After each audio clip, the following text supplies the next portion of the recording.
اعوذ باللہ من الشیطان الرجیم بسم اللہ الرحمن الرحیم الحمدللہ رب العالمین اللہم صلی علی محمد وعلی محمد وعجل فرجہم۔ ناظرین، ہمارا موضوع حج ہے، تو آج کی اس ویڈیو میں احرام کے محرمات بیان کریں گے۔ احرام کہتے ہیں یعنی وہ عمل جس کے بعد کچھ چیزیں جو اس سے پہلے حلال تھی وہ حرام ہو جاتی ہے، اس وجہ سے اس کا نام بھی احرام رکھا جاتا ہے، حرام سے ہے۔ تو اب وہ احرام سے پہلے جو چیزیں حلال تھی، کچھ چیزیں وہ اب احرام باندھنے کے بعد وہ حرام ہو جاتی ہیں۔ وہ 25 چیزیں ہیں جو احرام باندھنے کے بعد حرام ہو جاتی ہیں۔ سب سے پہلے خشکی کے جانور کا شکار کرنا حرام ہے۔ دوسرا، جمع کرنا حرام ہے۔ اپنی بیوی کا بوسہ لینا حرام ہے۔ عورت کو مس کرنا، چھونا حرام ہے۔ عورت کے ساتھ، اپنی بیوی کے ساتھ موج مستی کرنا حرام ہے۔ چھٹا، استمناء حرام ہے۔ ساتواں، عقد نکاح حرام ہے۔ نکاح کی کتنی فضیلت بیان ہوتی ہے، لیکن احرام باندھنے کے بعد نکاح کرنا بھی حرام ہو جاتا ہے۔ آٹھواں، خوشبو لگانا حرام ہے۔ مردوں کے لیے سلا ہوا لباس یا ایسا لباس جو سلا ہوا کہا جائے اس کا پہننا حرام ہے۔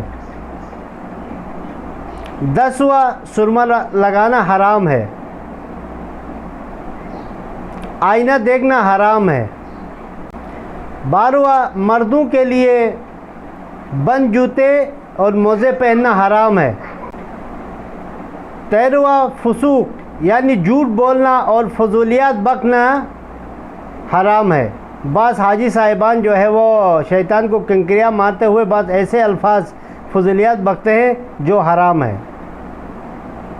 بحث و جھگڑا تکرار کرنا، ایسا عمل کرنا جو کسی مومن کے اہانت کا باعث بنے، حرام ہے۔ اب جسم کے جوئے مارنا بھی حرام ہے۔ آرائش کرنا، بن سنورنا بھی حرام ہے۔ 18واں ہے، بدن پر تیل لگانا بھی حرام ہے۔ بدن کے بالوں کو صاف کرنا بھی حرام ہے۔ مردوں کے لیے سر ڈھانپنا حرام ہے، اور مرد عورت دونوں پر سر کو پانی میں ڈبونا بھی حرام ہے۔ عورتوں کا اپنے چہرے کو چھپانا احرام باندھنے کے بعد حرام ہے۔ مردوں کا سائے میں رہنا حرام ہے۔ جسم سے خون نکالنا حرام ہے۔ ناخن کاٹنا اور ایک قول کے مطابق دانتوں کو نکلوانا بھی حرام ہے۔ اور 25واں ہے کہ ہتھیار لے کے چلنا بھی حرام ہے۔ یعنی یہ 25 چیزیں احرام کی حالت میں حرام ہیں، جو احرام کے علاوہ حلال ہے، اور ثواب کا بھی بعض چیزیں تو ثواب کا بھی باعث بنتی ہے، جیسے نکاح کرنا، اپنی بیوی کے ساتھ جو ہے ہنسی مذاق کرنا، اچھا اس طریقے سے خوشبو لگانا، وہ بہت ساری چیزیں ہیں جو ثواب کا بھی باعث بنتی ہیں احرام کے علاوہ۔ لیکن احرام بننے کے بعد جو ہے نا وہ یہ ساری چیزیں، یہ 25 چیزیں حرام ہو جاتی ہیں۔ اگر کوئی انجام دیتا ہے تو پھر اس کے اوپر کفارہ واجب ہو جاتا ہے۔ ناظرین، اس حوالے سے کسی کے ذہن میں کوئی سوال ہے تو سوال کر سکتے ہیں، انشاءاللہ اس کا جواب دیا جائے گا۔ ہماری ویڈیو کو لائک کریں، شیئر کریں، ہمارے چینل کو سبسکرائب کریں تاکہ آئندہ آنے والے ویڈیو سے مستفید ہو سکے۔ والسلام علیکم ورحمۃ اللہ وبرکاتہ۔